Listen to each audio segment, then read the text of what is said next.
अस्सलामुअलैकुम। मेरा नाम है सईद अब्दुल्ला हुसैन शाह। वेलकम करता हूँ मैं आपको लर्निंग हब में।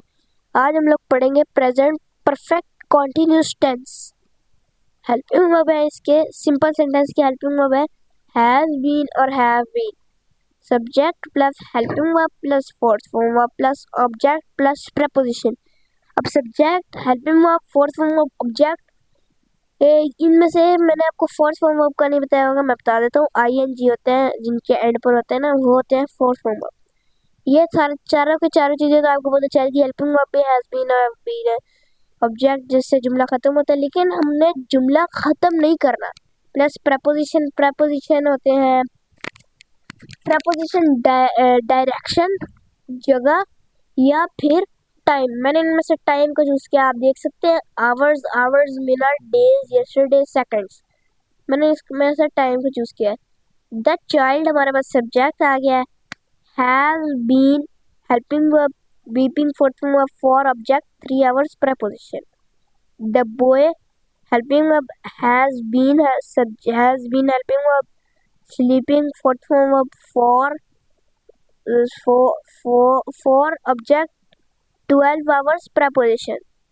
इसी तरह करके they have been arguing for 3 minutes, he has been working for 2 days, he has been working since yesterday, he has been playing alone for 35 seconds। अब हम लोग आते हैं इन नेगेटिव सेंटेंसेस के ऊपर। हेल्पिंग वर्ब इसके हैज बीन और have been. Subject plus helping verb plus not. जब हमारे हेल्पिंग वर्ब के साथ नॉट लग जाते हैं ना, तो हेल्पिंग वर्ब और नॉट दोनों मिक्स होकर एक बड़ा हेल्पिंग वर्ब बन जाता है। अब हमारे पास हेल्पिंग वर्ब है हैज नॉट बीन और have not been, plus fourth form of ING plus object plus preposition. यहाँ पर मेरी थोड़ी सी गलतियां थी, मैंने उनको इरेज करके फिर सही कर दिया।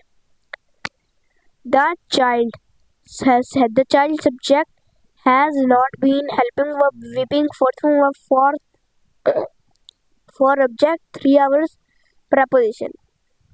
द बॉय, मैंने गलती से यहाँ पर द हैज लिख दिया लेकिन द बॉय था। The boy subject, has not been helping verb, sleeping fourth verb, for object, 12 hours preposition। They have not been arguing for 3 minutes, he has been not working for 2 days, he has been not playing alone for 35 seconds। Sorry, ये गलती से एक मेरी line लगी, इसको मैं raise कर देता हूँ ताकि आपको बिल्कुल सही तरह नजर आए। She has not been working since morning। ये है सारे नेगेटिव सेंटेंसेस। अब हम लोग आते हैं इंटेरोगेटिव सेंटेंसेस पर। सॉरी, मैंने थोड़ा सा नीचे कर दिया। इंटेरोगेटिव सेंटेंसेस है, हेल्पिंग वर्ब है इसके हैज बीन और हैव बीन। हेल्पिंग वर्ब और क्वेश्चन वर्ड, क्योंकि इंटेरोगेटिव इसलिए पहले हेल्पिंग वर्ब है। अब क्वेश्चन वर्ड क्या है? क्वेश्चन वर्ड होते हैं जैसे कि आप पूछते हैं, आपको कोई इंग्लिश का सवाल होता है इंग्लिश में, वट आर ग्राउंड, तो आप उसका आंसर जो भी लिखते हैं लिखें। लेकिन वट वट क्यों पूछा जाता है? क्योंकि वो होता है क्वेश्चन वर्ड। वट, हु, ये सारे के सारे क्वेश्चन वर्ड होते हैं।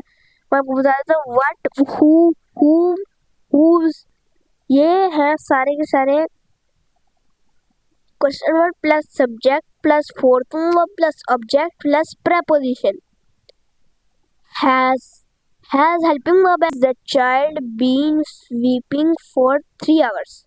Has helping verb, the child subject, been fourth verb, been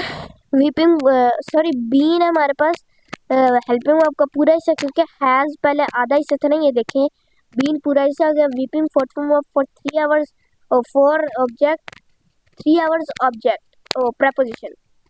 has helping verb, the boy subject, been helping verb का पूरा हिस्सा, sleeping fourth verb, for object, 12 hours preposition।